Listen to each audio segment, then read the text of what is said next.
All right, everyone, we're going to get started. Can you hear me okay in the back? Am I making anyone deaf in the front? No? All right, great. Good afternoon, everyone, and welcome. My name is Nick. I'm a librarian here at the Mitchell Park Library, and I'm delighted to welcome you to today's author event in celebration of Asian American, Native Hawaiian, and Pacific Islander Heritage Month. We're honored to have Ron Lee, along with his wife Lucretia and their daughters Meredith and Allison, with us here today to share Sojourners to Joke Sings, Tales of Chinatown and Beyond. It's inspired by the newly discovered memoir of Ron's mother, L K Lennie Lee. And the Lee family has deep roots in Palo Alto. Meredith and Allison attended local schools, and Lucretia taught at Walter Hayes Elementary for over 20 years. So it's a real pleasure to have them back in the community today. And with that, please join me in welcoming the Lee family.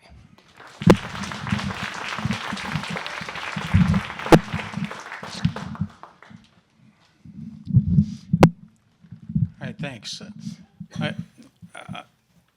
Nick mentioned that we are longtime residents of Palo Alto, although we live in San Mateo right now. And Lucretia, my wife, taught just down the road at Walter Hayes Elementary School. And there are lots of you here that are familiar with Walter Hayes. And if you were familiar with Lucretia at all, you know that in any gathering, she would have baked something.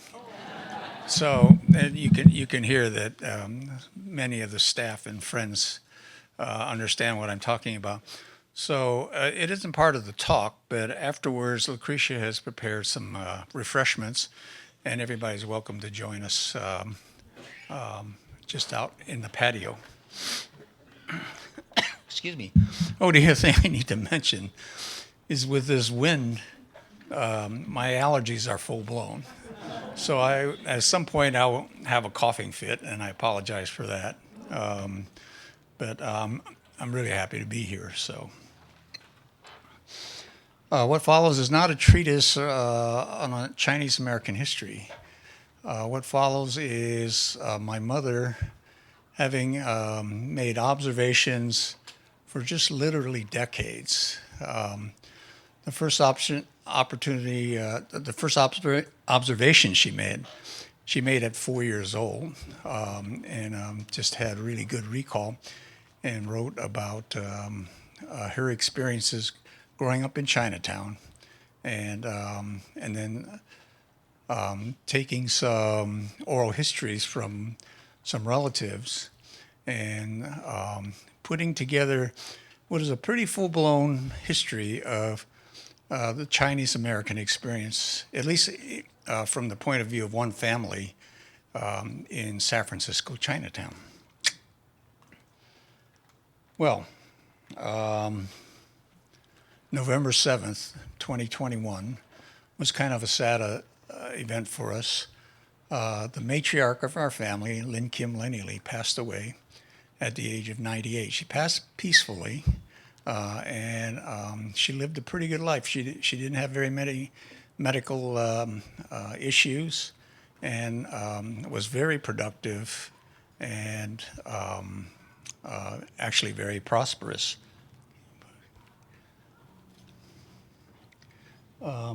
Here's a picture of what is the cover of the book. But I must say the book is not going to be released in June. And one of the things my editor and publisher has advised me to do is to change this cover. This cover is something I like a lot, but it doesn't really tell the whole story of what Lennie wrote about. So I agree that a different kind of cover would be appropriate. Now, on the other hand, the image that you see here is very interesting. It shows Lennie at 16 years old as a hostess at the 1939 World's Fair at Treasure Island. And this was a significant event for Lennie. One of the first stories I'll tell you that she related in her writing was that a year or two before, when she was maybe 13, 14, my grandmother, or her mother, had some financial issues, actually had some issues with a loan shark, and ended up losing their home. What Lennie's mother did was she made an agreement with this family that lived on the top of Nob Hill, a wealthy family. And what she did was, in repayment for this debt, she offered Lennie as, in essence, what was a slave. Perhaps an indentured servant, but my mother used the word slave. And so Lennie dutifully went to these people's home, started to be trained as a maid, and maybe as important of what Lennie Lee was like, she decided this wasn't for her, so she quit. She went home, told her mother that she didn't want to do this, and that was to the consternation, of course, of her mom, my grandmother. Fortunately, at the time, her father, his name is Chow Chong, had just returned home. He was a seaman, and he had been on a fishing boat in Alaska, but he got back in time to at least make a deal with the people to pay them off. So what he did was he went to a company, a loan company. It doesn't exist anymore. It's called Moore's Plan. He borrowed $800 to pay off what originally was a $300 debt, and spent the next 10 years then paying off that obligation. Needless to say, Lennie and my grandmother didn't get along very well. I think they hardly spoke to each other since then, and that was, we're talking about the 1920s. Well, the reason this picture is precious to me and poignant to me is she suffered a lot. She was pulled out of school often to work in sewing factories or in shrimp shelling factories. But in 1939, at the age of 16, she got a job working as a hostess at the Chinese pavilion of the World's Fair. She earned some money because they were giving out tips. But then she had a stroke of luck. Excuse me, I'm trying not to cough. Herb Caen, if you're in old-time San Francisco, you know who Herb Caen is. Herb Caen came to interview at the Chinese pavilion, and as it turns out, no one at the pavilion spoke English except Lennie. So she gave an interview to Herb Caen, and then Herb Caen wrote her up, and then she became kind of a mini celebrity at this Chinese pavilion. And it was at this point she discovered or decided there's something better to life than just being an indentured servant. She went on. She had been a high school dropout. She went on, completed her high school requirements, started to complete her college requirements by attending City College of San Francisco. Eventually, she transferred to Berkeley and graduated from Berkeley with a degree in biological sciences. But what was interesting in that period, she's probably in her, I would say, late 20s at that point. She was a very shrewd woman. She begins to be interested in real estate at the same time she's going to school. And I don't know if this name is familiar unless you're in the real estate business, but in the late 1950s, early 1960s, there was a book written by a fellow named William Nickerson, and the Nickerson method was a method of acquiring real estate for very low down, perhaps even no down payment. I don't know if Lennie actually read that book, but she clearly used a Nickerson method to begin acquiring property. She acquired a home in the avenues on 29th Avenue, which is where we moved, and that's where I went to high school, nearby at Washington High School. But then eventually, she acquired a building in the Richmond district at 8th Avenue, which is a very large building. And today, Meredith and Allison continue to operate separate units in this building. This was a multi-million-dollar building. So the story is my mother goes from being a virtual slave to becoming a multimillionaire before she's 40. She was 39 when she acquired this building. Now, unfortunately, I'm joking. Unfortunately, she decided she didn't want to continue with the Nickerson method. If she had, I'd probably be in the Bahamas right now, okay, drinking Mai Tais. Instead, what she did was she said, well, I have enough money, I have a building. What I really want to do, well, yeah, there's an aside, but I'll say what she decided was what I really want to do is teach school. So she went back to Berkeley, got a teaching credential, and for the next 25 years or so, she taught science at a variety of high schools in San Francisco.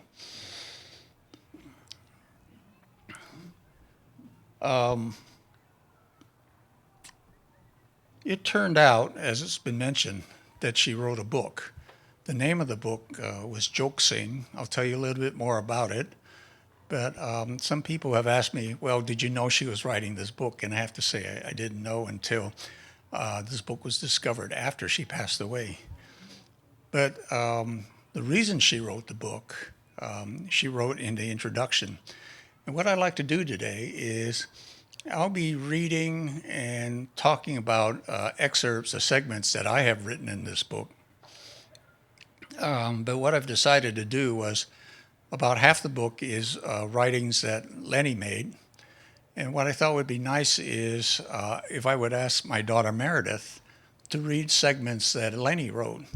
So that way, Lennie's voice from the past becomes voice from the present because she will read those segments. And I would say that Lennie and Meredith shared a lot of common traits, so this is very poignant. The other daughter is a techie type, so she does website development, and so we can thank her for this. So I will begin with Meredith reading the opening paragraph that she had in the book, that she wrote in a book.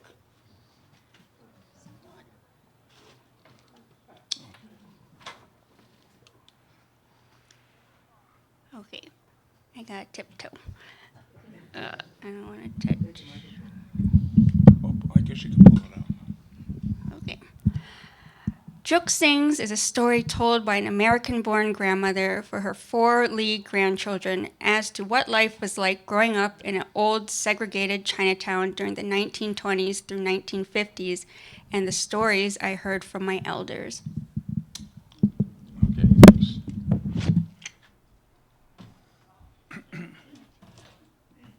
Okay, so maybe I should do this too. Uncle Ron, take a look at what Grandma wrote. It reads like something out of Warrior. I asked, what's Warrior? My nephew Eric found a binder with a lime green cover. Actually, is that in there? Can you pull that out? I didn't pull that out. My nephew Eric found a binder with a lime green cover with the title Joke Sing. That's a term that describes a Chinese person who identifies as American. Many years ago, that wasn't a common thing. It was more common to be what's called a sojourner, who would come to America to earn some money, maybe get rich by working gold mines or at least working on a railroad, but always with the intention of returning home. What's Warrior? I asked. Eric explained to me that Warrior is a television series based on an 8-page treatment that actor Bruce Lee had written back in the 1970s. If you're familiar at all with Bruce Lee's history, he wrote a lot of things, acted in a lot of things, but they never really hired him as an actor until he moved to Asia and became a big star in Chinese movies. Well,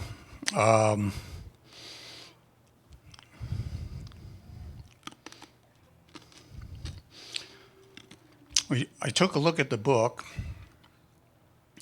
And at the very first chapter, she described an incident that involved my grandfather, Chow Chong.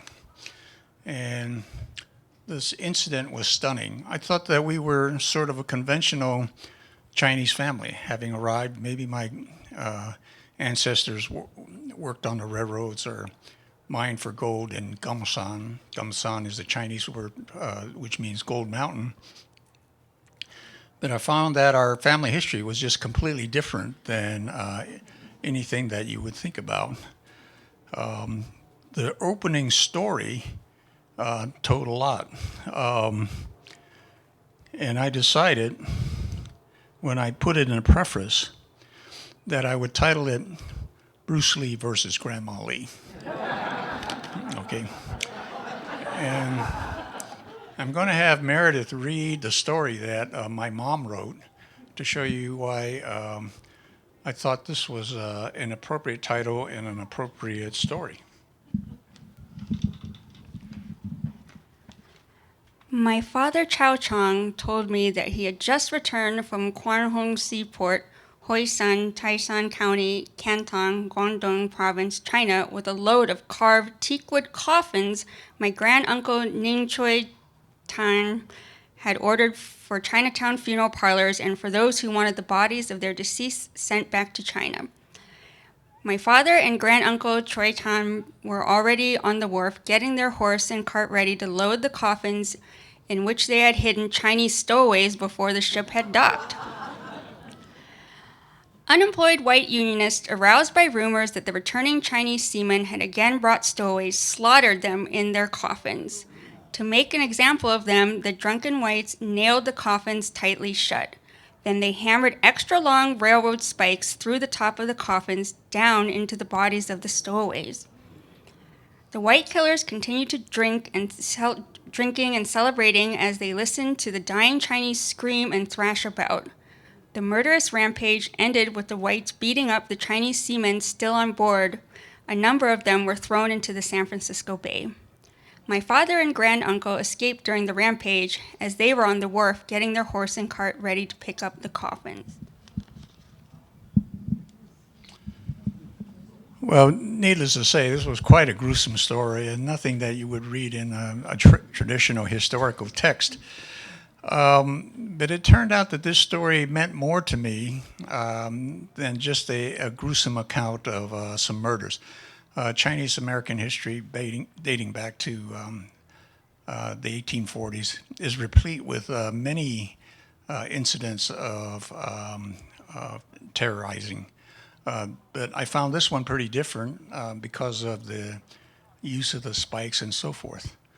But as I looked at this episode, some other things came to light. For instance, this episode indicated that my forebears were seafarers. They had sailed back and forth to China and operate this coffin business. Turned out to be a funeral business.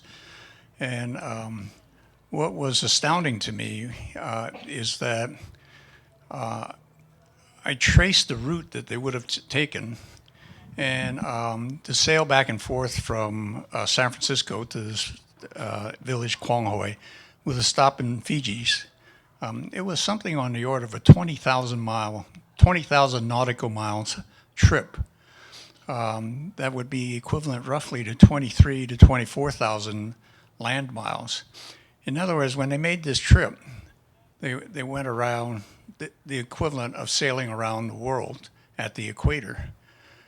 Now, when I read Lennie's accounts, I have no idea how many times they did this, but Lennie mentioned at least 4 accounts, and I'm not quite sure, but over a 50-year period, it wouldn't have surprised me if they had made this trip at least 10 times and perhaps even more, which makes them some of the greatest seafarers in history. A lot of explorers didn't go nearly as far. Also, on a monthly basis, they would sail from San Francisco to Pacific Grove. In Pacific Grove, there was a large Chinese fishing village, and my forebears would trade for dried shrimp and dried squid with them, bring it back to San Francisco, and then sell that in the city. The other thing that came to mind was Meredith mentioned the person Ning Choi Tain, and this was a complete revelation to me. I had no idea who Ning Choi Tain is, but he turns out to be a long lost uncle. He had a brother named Ning Phuc Tain, and between the two of them, there's reason to believe that they were born in San Francisco. Their father, whose name was Ning Young, was the one who initiated the seafaring business going back and forth to China. The other thing Lennie mentioned was, I didn't know this person either. His name is Chow Tik Ki. He is Lennie's grandfather, and he had a wife named Chun Yi, who was his wife. Lennie didn't ever bother to get the name of their parents, but their parents would have sailed from China to California and settled somewhere between 1833 and 1844, according to what Lennie wrote. The point of this is that she has listed a history that predates what any of the scholars in the Chinese American diaspora have. But I don't lay claim to being ancestors to the first settlers, because Lennie mentioned that there were others in this camp that had settled there as well. The camp originally is near what's now in San Francisco called China Basin, but it was located underneath where the anchorage of the San Francisco Bay Bridge is. Another interesting point that I gleaned from reading Lennie's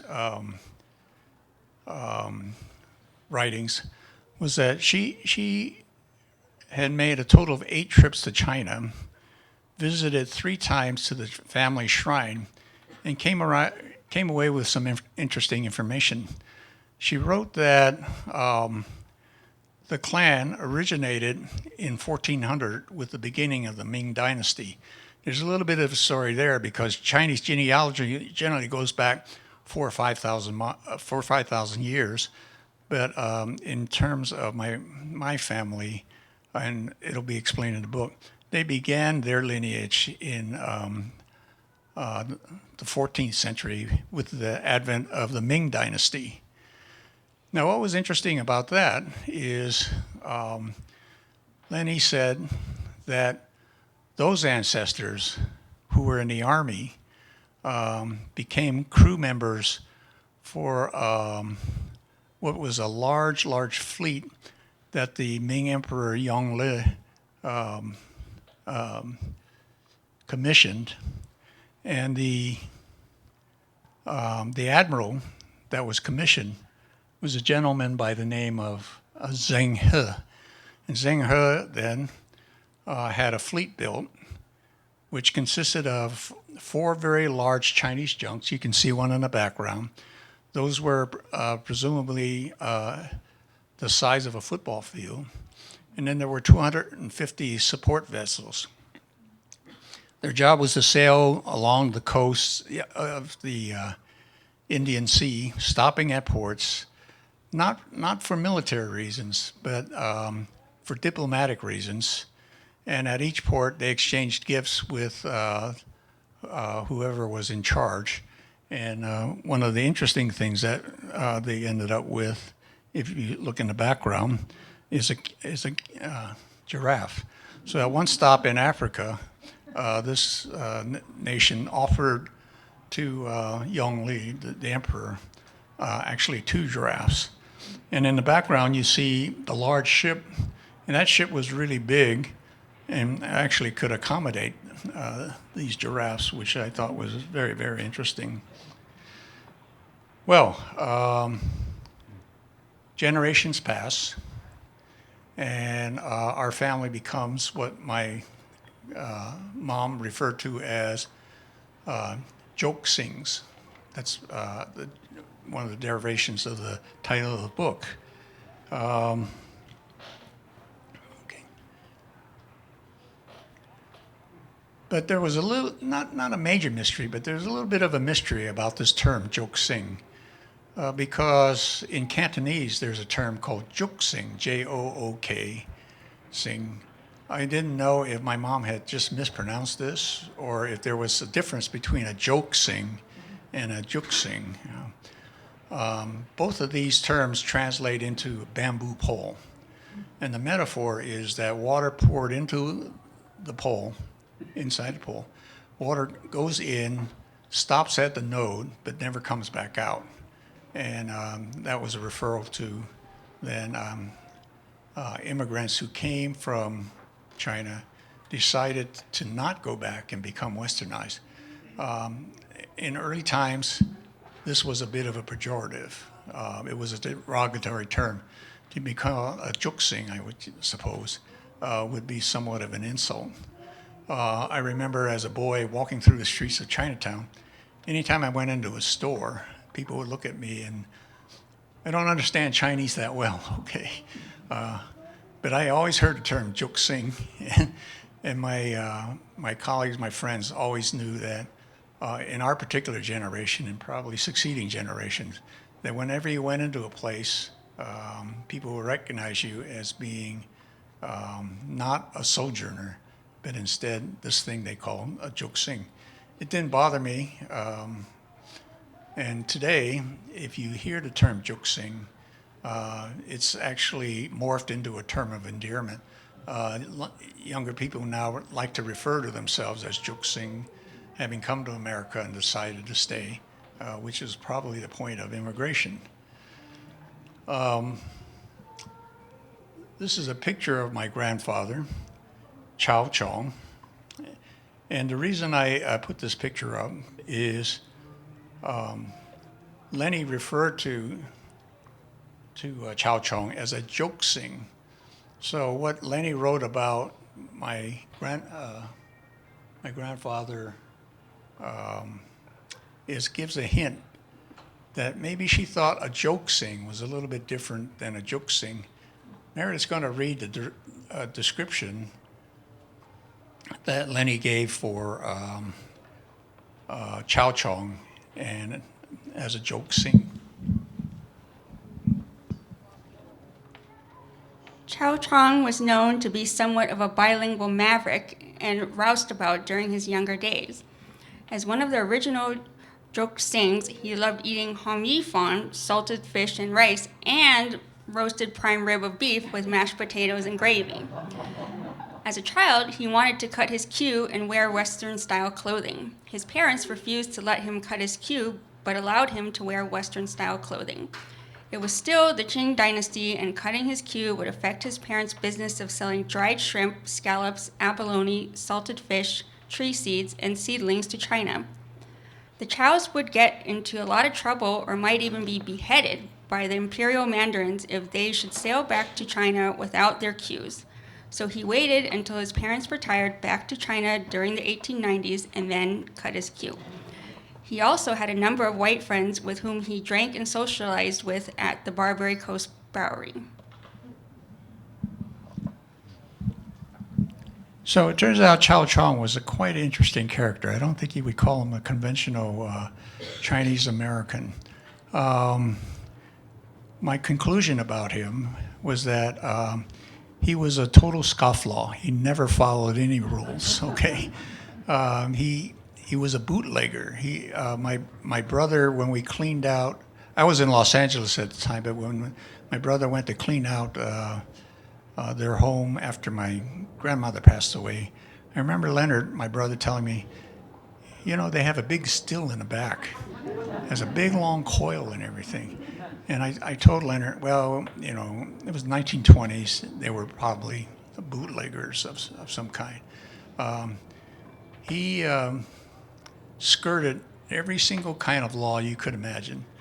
Back in the day, Chinese were subjected to many, many charges.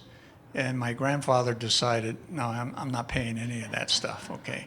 So he spent an entire lifetime evading charges.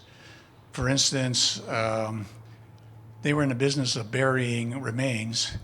It would cost $10 to bury the remains and upwards of $100 to exhume the remains. And grandfather Chow Chong wasn't having any of that. So there's a story in the book about how he would sail to a place called China Beach, which is near the Lincoln Park Golf Course. The Lincoln Park Golf Course was a cemetery back in the day. And Chow and some others, they would sail to China Beach with remains and bury them. The burial period was anywhere from 7 to 10 years. So after a while, they would sneak back into the cemetery, exhume the remains, and then sail them back to China. I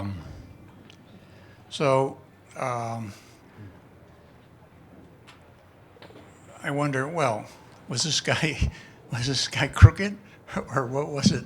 But I come to the conclusion that the reason he didn't want to pay any of these fees or fines simply was in the tradition of the American Revolution. My parents, my ancestors, obviously, you must know, weren't the beneficiaries of any kind of legislation or governing. So I got a feeling my grandfather would say, well, they want to charge me $10 for this particular thing, for instance, to cut off my hair. But I'm sure he said to himself, well, no taxation without representation. So if his voice wasn't going to be heard, he wasn't going to put up with any of this stuff. Lennie had some very interesting stories to tell about them. They traveled in the west to Tombstone, Arizona, where there was a branch of the Tong that Chow Chong belonged to. And in Tombstone, then, they would provide funeral services. But this was at a time when it was a near depression. The silver mines had run dry, and money was very tight. Nevertheless, the obligation to have a relative's remains sent back to China was very, very important to them. Chow and my great uncle Ning Choi Teng came up with a unique method of getting paid. They would go to Tombstone, Arizona, and say, "Look, we'll take the remains back. We'll bury them. What we want you to do is go out and collect some rattlesnakes." And the rattlesnakes had to be live. And what they did with the rattlesnakes was they would come back to San Francisco and then actually use the still as well and fill a jar with liqueur and drop the rattlesnake into the jar. It became a kind of a potion that was very, very popular amongst the Chinese in Chinatown. I still remember going to my grandmother's house, looking in a closet and seeing one of these jars with a snake in it. The reason they wanted it to be a live snake was that the snake would struggle, but eventually it would strike a pose like the one you see, which made it sort of an attraction. And they did that for years. Eventually, some Caucasian people got a hold of this and wondered, well, this must be good stuff. And that's a derivation of the term snake oil. They started taking snakes, putting them in liqueur, and selling it as something that was very healthy.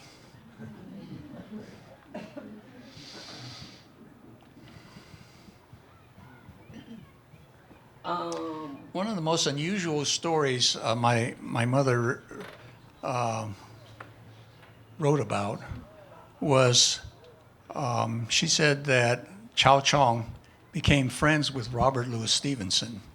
Now, there were lots of stories that we wondered about that she had written. My book, with the help of my daughters and my nephews, could not really corroborate stories. But what we did was we would look into history and say, well, such and such was at least plausible. So Grandma Lee, Lennie, said Chow Chong was a friend of Robert Louis Stevenson. And the timing is right. Stevenson did not mention my grandfather, but he did mention going to the fishing village in Monterey, and he referred to some people he knew who were sailors and vagabonds, and I take that to mean Chow Chong and my great uncles. Now, Lennie wrote about this, and Meredith has one paragraph that she wrote. There were a couple, but this is one that I will offer to you. George decided to give me a guided tour. A younger teenager named Sun was whom George had met at the Chinatown YMCA on Sacramento Street, joined us. Sun introduced us to his grandfather, Soon Lee. Soon Lee said he once worked for Ning Fuk Ting. She recalled his words, "My first job in the United States was as a Dil Ha Loyav shrimper man for your relative Ning Fuk Ting. I sailed up and down the California coast with him for more than 10 years. I also met Robert Louis Stevenson, the writer. He rode on our Chinese junk ships to Monterey Bay a couple of times." Now, one of the things that would have happened while they were sailing Stevenson to Pacific Grove is they would have made a stop at this place called China Beach, which is where they buried remains or dug up remains to process. And Chow Chong was a quite loquacious person. I could see him telling Stevenson, who wondered, "Why are you digging these boxes up?" I could see him telling him, "Well, there's something in this box that's more important than gold." Okay, and they, of course, were talking about remains. And so they did this. Chow Chong was a teenager at the time, maybe 14. And my speculation, this is pure speculation, is that the original protagonist in Treasure Island was a teenager by the name of Jim Hawkins. And I think in part at least, Chow Chong was an inspiration for Jim Hawkins in that iconic novel. Well, Lennie had many other interests too. And one that she pursued almost her entire lifetime was what life was like in San Francisco Chinatown. Her idea of spending time would be to go around looking into various places, recording and remembering what had gone on. So, for instance, she would have roamed the streets of Chinatown looking into various stores, factories, restaurants. This particular painting is interesting because this particular store in Chinatown was located in the heart of Chinatown. Is a store called Sing Chung. And Sing Chung was owned and operated by Lucretia's grandfather. So we have a chapter in the book talking about her grandfather and what he did. But he was more than just a prosperous shopkeeper. There's a story that most people don't know about. It was called the story of the Paper Son. And Li Wei Lui, Lucretia's grandfather, was responsible for making what was called paper merchants.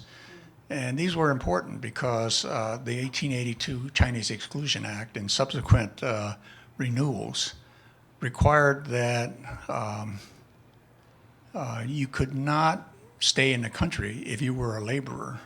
So what Lucretia's grandfather did was, to my surprise when I researched this, he had about 70 partners in his store. But it turns out that he owned this store in 100%. And I know that because when he sold it, there was nothing to divide except his estate.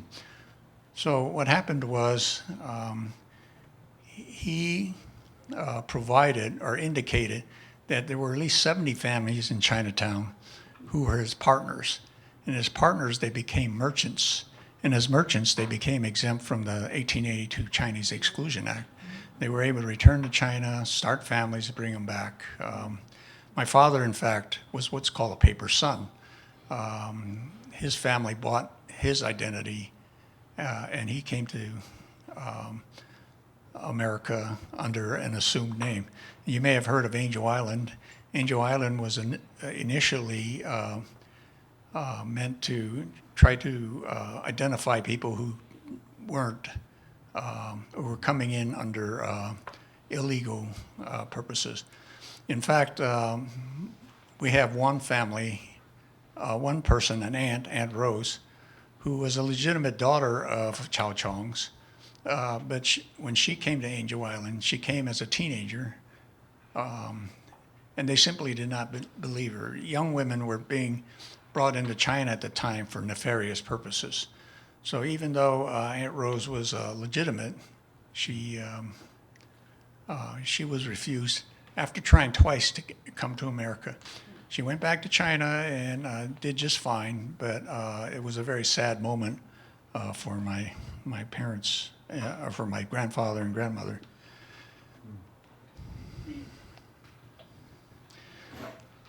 As I said, Lennie made an extensive study of places in Chinatown. She would just literally walk around, peer into stores, factories, restaurants, and what have you, and just either observe or interview people about what they were doing. We have a secondary project, Allison is in charge of this, where we have been granted permission to use this particular map of Chinatown, which is made by a fellow by the name of Ken Cathcart.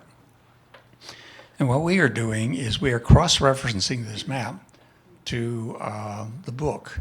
So when the book talks about a Chinese laundry, we will indicate where that laundry was. Or if the store that I referred to is written about, you can click on this map and find out exactly what its location was in Chinatown. So Allison, can you put something? Oh, that's okay if you.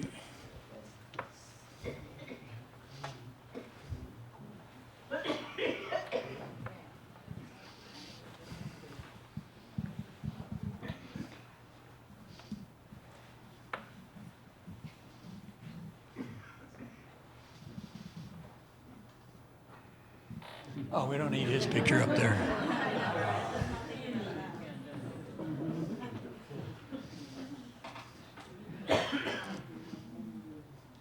So this becomes what we would call a digital index.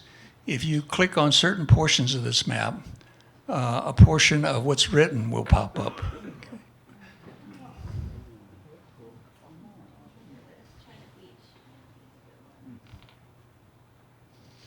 So we don't know exactly what we're going to do with this. We probably will leave it on the website and let people access it. The original idea, by the way, was to write a graphic novel version of this particular book and then tied to this particular map. But the problem was, it isn't a problem, but our original concept for this was that it would become some sort of resource for students to be used for ethnic studies programs. Now, ethnic studies programs, needless to say, are not a growth industry. And so we don't know what we'll end up doing. We'll continue to work on this, but we have no idea what we're going to do with it. Actually, to be perfectly frank with you, if we decide to use it as an ethnic studies program, we'll probably just give it away rather than try to sell it. The rest of the book was some descriptions of other people that we considered to be jokesings. And interestingly enough, Lucretia's relatives qualified quite nicely under this definition. For instance, this is a picture of Bu Chan and his wife. The infant is Lucretia's father, John. So this picture was taken quite a while ago, well over 100 years ago. What was interesting about them is we have some relatives here today who are also related to this. They worked in the Chinese telephone exchange. So that same Bu Chen is that young 10-year-old man back in 1897. And the way this worked was there was a switchboard. People would call in, and they would give a message to young Bu, and he would run out into Chinatown to have him, to get them to come and receive the telephone call.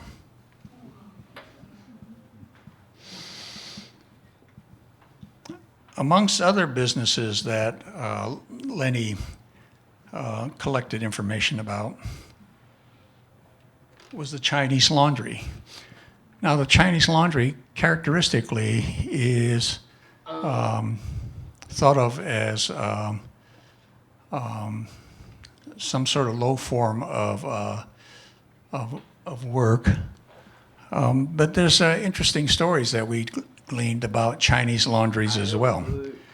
Or for instance, I'll have Meredith describe what Lennie wrote about Chinese laundries.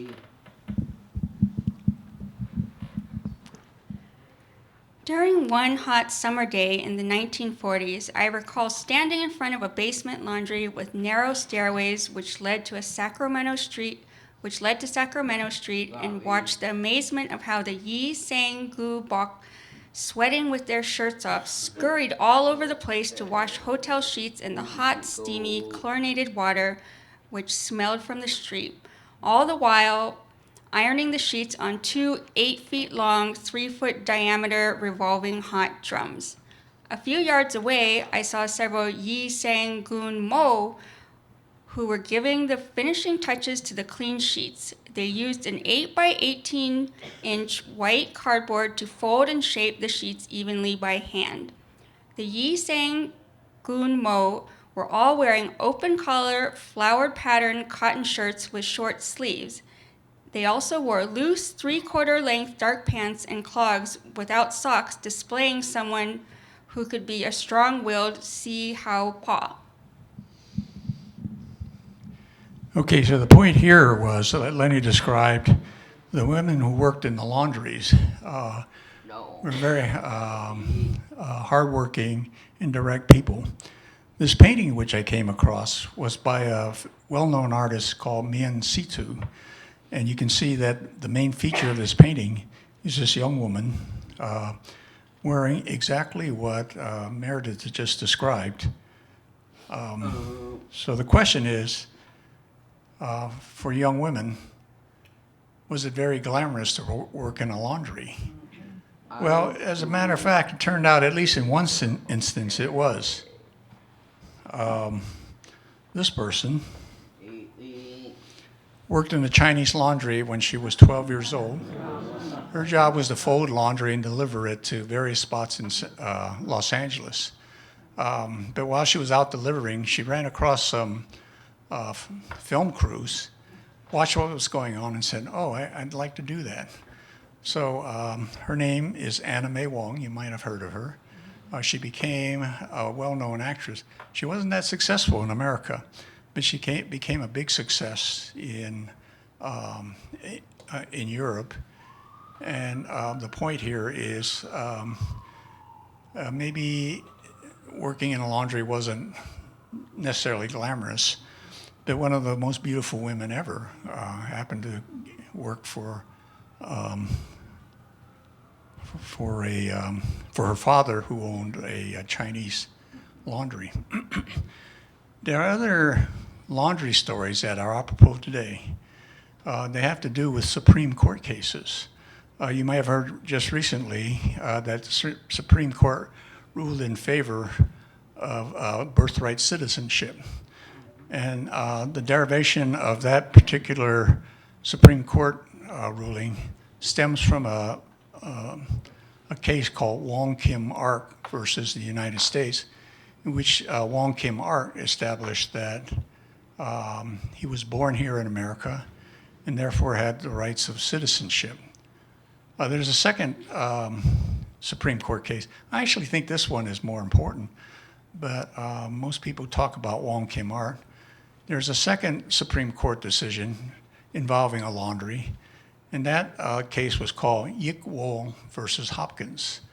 Yik Wol was a laundry in Chinatown, and they were unfairly treated and litigated against the treatment, brought it all the way to the Supreme Court, and actually the Supreme Court agreed with them. The gist of the case was that everyone in the United States, regardless of whether or not they were citizens, had the right to due process. And there's another thing that our present administration is trying to remove, and we shall see what happens. But that case was based on the case of Yik Wol versus Hopkins. Now, the United States got around that decision, and it's unclear whether or not Yik Wol versus Hopkins will prevail, but we shall see.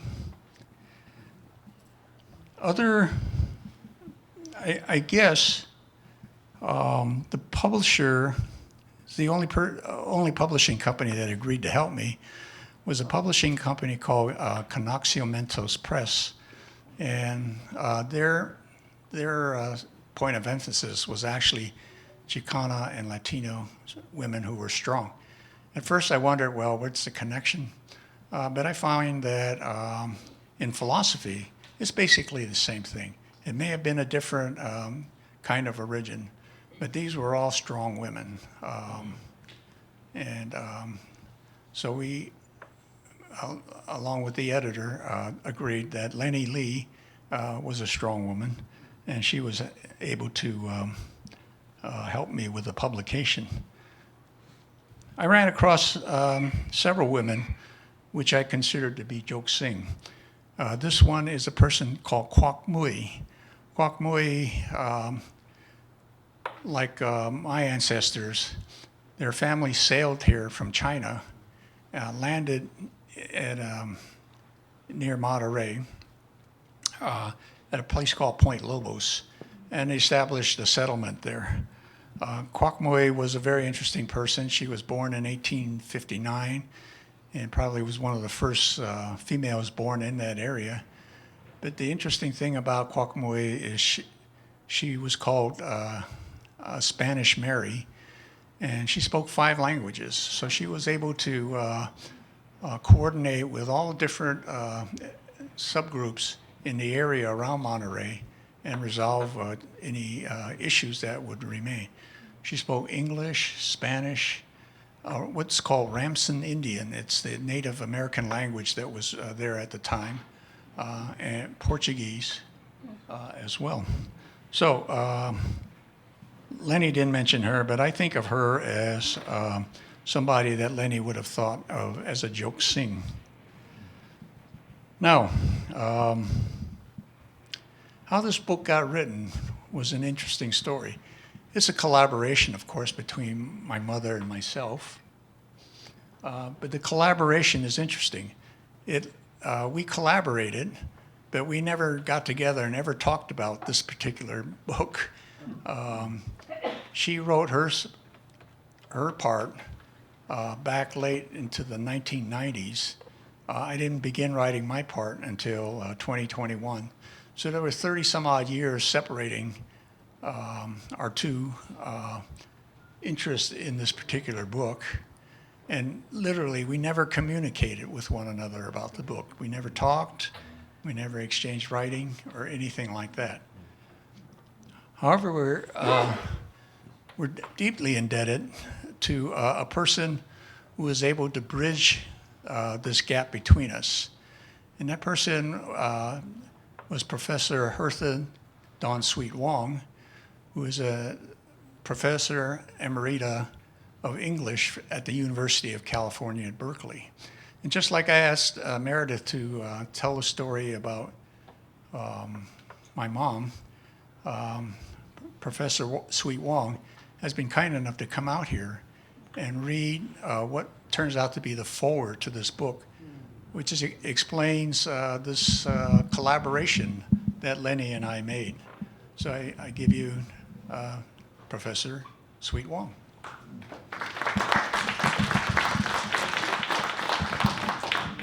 Good afternoon.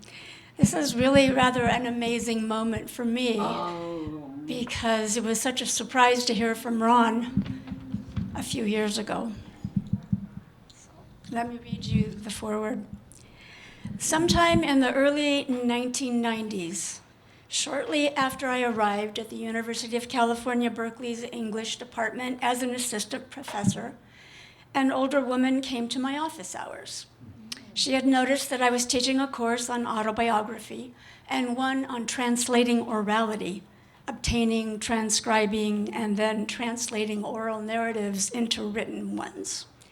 She explained that she was working on her family history, a combination of stories that she had heard from her elder relatives and her own personal stories of growing up in San Francisco's Chinatown.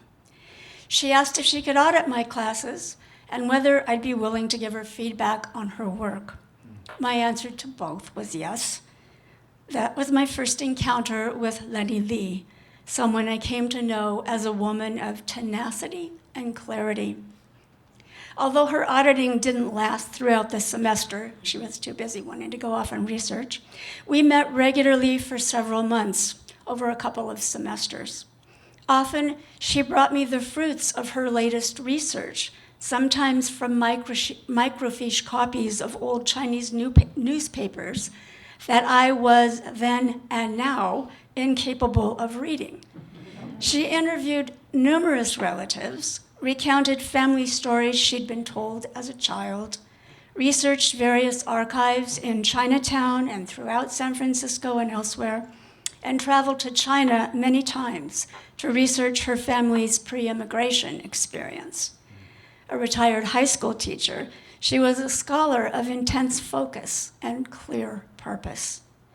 Not only was she intent to tell her individual story of living in Chinatown from the 1920s through the 1950s, before moving nearby where she remained to the end of her 98 years.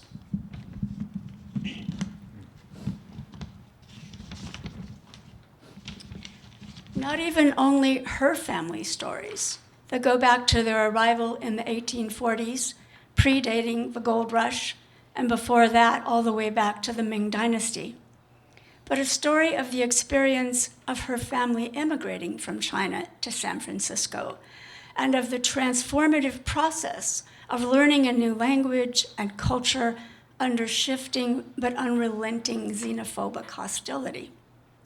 She does not shy away from the dangers, hardships, and challenges, but she also notes moments of generosity, grace, and humor.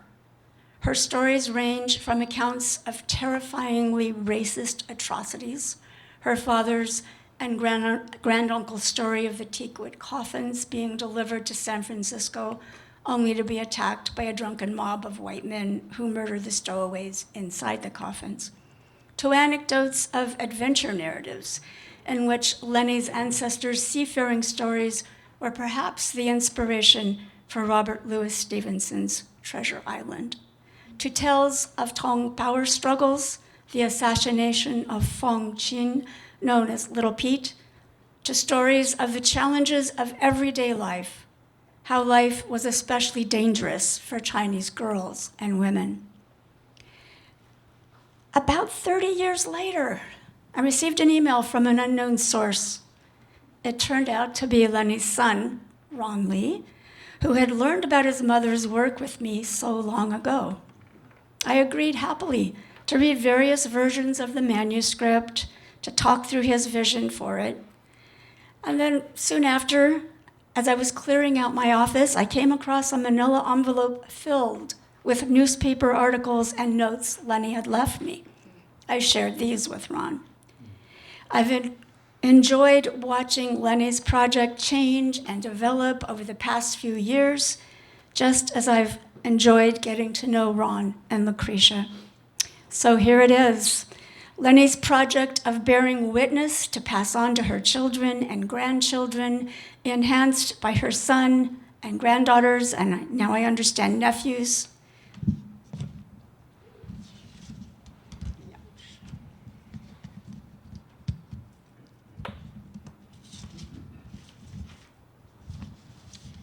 When editing and shaping Lennie's stories, her son Ron, along with his daughters and nephews, offered their own research, commentary, and context.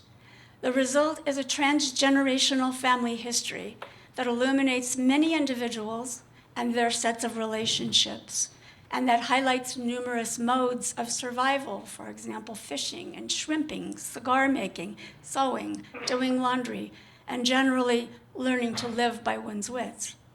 Finally, despite many generational iterations of racism, Lennie and Ron's daughters shed light on Chinese immigrant and Chinese American citizen resiliency and endurance, helping us to rethink the history of Chinese Americans, from those who came with a plan to earn money and return to China, to those who remained to become Americans, from sojourners to joksings. Thank you very much, Professor. Well, in the end, having gone all through this, I wondered, is there a moral to this story? And I wondered, what exactly did Lennie mean by the term joksing? I came to the conclusion that it wasn't the same thing as a joksing. I came across a phrase I had been studying while I was researching. It was in the Macmillan Dictionary. And I decided to just describe my in-laws, my relatives, especially Lennie, perfectly. They were all badass, okay? If you had told me before I found this definition what a badass was, I would have come up with a different meaning. But the Macmillan Dictionary definition is someone who deals bravely with difficult situations. And that's certainly true of my family.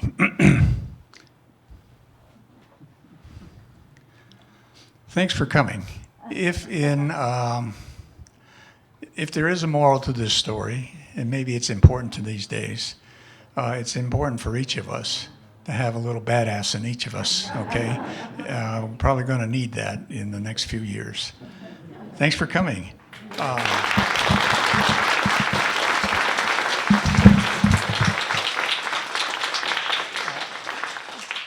We have a few moments. If there are questions, I'd be happy to attempt an answer. Yes, sir. Has the book been published yet, or when is it due? Oh, it is due for release in June. And I think on our display table, we have a list. If you care to leave your name and email, I will send out some information about when the book actually comes out. The book's actually written, and at the suggestion of the publisher, we are going to be redoing the cover to represent more than just Lennie's biography. I think you can tell that she did quite a bit more besides that. Any other questions? Yes? What's the new cover? Well, the new cover will show a picture of 16-year-old Lennie because to me that's the most important story that comes about. But the idea of the seafaring,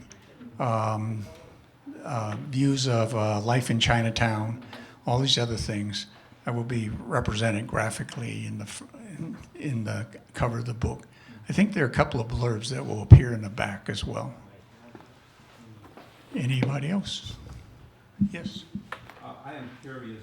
You mentioned your mother bought property in San Francisco, but it wasn't until 1949 that Chinese could own property in the state. So if she purchased it before then, how did she do it?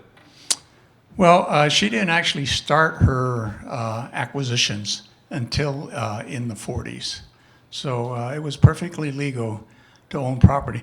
The other thing is, what you're referring to was that what is known as aliens could not own property. U.S. citizens, even if they were Chinese, were able to own property. On the other hand, I'll tell you a quick story. my great-grandfather, no, my great-great-grandfather, Ning Young, wanted a place to have his funeral business. And Ning Young decided that the top of a hill was a great place to put in a funeral house and cemetery. So he found a plot that was for sale at the corner of Sacramento and Taylor, right at the top of Knott Hill. But and in that location now is a portion of a building that belongs to Grace Cathedral. But the problem for that was Ning Young wasn't a citizen. So he had a worker, a cemetery worker, who was German, but he recorded the name of that property in the name of Nicholas Young instead of Ning Young. And what happened then is Nicholas Young, the German immigrant, became the owner of the property. Years later, Charles Crocker tried to evict them, couldn't evict them. There's a story there called the Wall. They could take lots of liberties back then, but Nicholas Young resisted selling the property, mainly because he knew he wasn't really the owner of the property. And we don't know what happened eventually. We knew that quite a few years passed, and there wasn't any indication that my family benefited from owning that property. But as I said, Lennie in particular did all right in the real estate business, so there wasn't any animosity. Any other questions? Okay, well then, thank you very much. If you'd like more information, please sign up. Even though it isn't part of the talk, I'm sure you'll find it enjoyable that Lucretia has made some treats for us. Yes, in the back. Can I ask one more question? Now that you're at this stage, how do you feel about being on the cusp? I'm sorry, say again? Now that you're at this stage, how do you feel about being on the cusp of sharing this more widely existing? Oh, it's very interesting to me. I don't know if those of you of Chinese descent have the same experience I have. It sounds like my mother ignored me. That wasn't the case. There's this concept in Chinese called filial piety. And as the oldest son, because my older brother passed away early, I was expected to take care of everything that they needed in their old age. So I spent a lot of time helping my mother, my in-laws, to do whatever they need, anything that they needed. So I'll give you a hint without giving any details. One of my relatives was incontinent, and it was my job to clean it up. Okay. Any other questions? Well, having said that, thank you. Are you ready? Okay, please step outside and enjoy what Lucretia has prepared. Thank you.